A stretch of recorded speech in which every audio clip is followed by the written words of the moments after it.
नरेंद्र मोदी की याद। क्या पाकिस्तानी नवाज को चाहिए पीएम मोदी का साथ? चुनाव जीतने के लिए अब मोदी का सहारा लेना चाहते हैं नवाज। तब क्या हुआ था जब नरेंद्र मोदी ने आगे से बढ़ाया था दोस्ती का हाथ?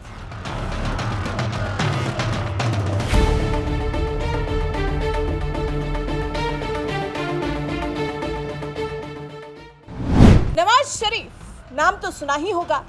पाकिस्तान के पूर्व प्रधानमंत्री हैं। अभी हाल ही में पाकिस्तान लौटे और अब कर रहे हैं चुनाव की तैयारी। और इस चुनाव में चाहते हैं ब्रांड मोदी का इस्तेमाल करना।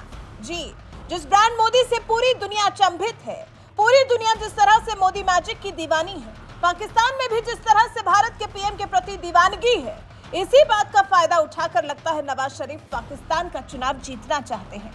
नहीं तो अचानक से वो पीएम मोदी के लिए इतने अच्छे शब्दों का इस्तेमाल कैसे करने लगे, पीएम मोदी की तारीफ कैसे करने लगे। 3 बार पाकिस्तान की हुकूमत चलाने के बाद बेदखल नवाज हर मंच से मोदी के नाम की गारंटी जनता को दे रहे हैं। कह रहे हैं इंडिया के 2 वजीर आजम पाकिस्तान आए, मोदी साहब और अटल बिहारी जी आए। ऐसा पहले कब हुआ था? लग रहा है जैसे नवाज को 24 की राह मोदी के नाम से ही मुमकिन दिखाई दे रही है। यही वजह है कि वो भारत के साथ बिगड़े रिश्तों से खुद को पाक साफ बताने की कोशिश कर रहे हैं। कारगिल युद्ध के 24 साल बाद पाकिस्तान के पूर्व प्रधानमंत्री दावा कर रहे हैं कि कारगिल युद्ध की खिलाफत के बदले उन्हें तख्ता पलट झेलना पड़ा था। नवाज शरीफ ने कहा, हर दफा हमें निकाल दिया गया। क्यों निकाल दिया गया? कम से कम मुझे पता लगना चाहिए कि 1999 में क्यों निकाल दिया गया। हमने माहौल को सही से संभाला और हमने ये कहा कि ये कारगिल में लड़ाई नहीं होनी चाहिए, इसलिए मुझे निकाल दिया गया। कई मौकों पर कारगिल युद्ध का जिक्र कर नवाज शरीफ ने खुद को युद्ध का विरोधी बताने की कोशिश की है, लेकिन नवाज के आज के बयान उनके पुराने बयानों से मेल नहीं खाते।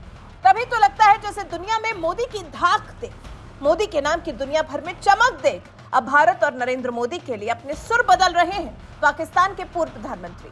नहीं तो ये वही नवाज हैं जिन्होंने साल 2020 में कहा था कि उन्हें तो कारगिल युद्ध की जानकारी ही नहीं थी और सीधे तौर पर तत्कालीन सेना प्रमुख परवेज मुशर्रफ को इसके लिए जिम्मेदार बताया था।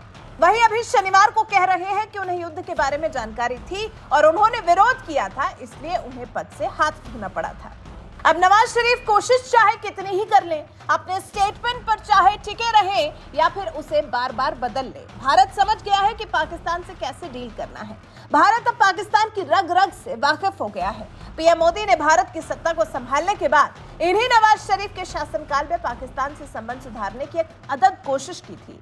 पाकिस्तान जाकर नवाज शरीफ की मां का आशीर्वाद लिया था। दिसंबर 2015 में पीएम मोदी अचानक नवाज शरीफ को उनके जन्मदिन की बधाई देने पहुंच गए थे। शरीफ की नातिन की मेहंदी भी थी जिसमें मोदी शरीक हुए थे।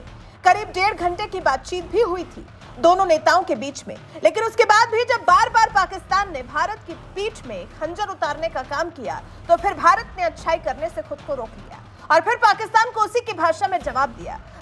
पाकिस्तान ने जैसा जैसा बर्ताव किया ठीक वैसा ही जवाब मोदी के भारत की तरफ से भी दिया गया। पाकिस्तान जैसे धूर्त देशों की पूंछ कभी सीधी नहीं हो सकती, ये बात भारत अच्छी तरह से समझ गया है। अब नवाज शरीफ चाहे कितनी ही कोशिश कर लें, नरेंद्र मोदी का नाम इस्तेमाल क्यों ना कर लें, फिर भी मन के अंदर चोर है, ये बात निश्चित है।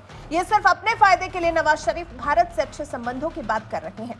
वैसे आप नवाज शरीफ के इस बदले हुए रुख को लेकर क्या कहना चाहते हैं?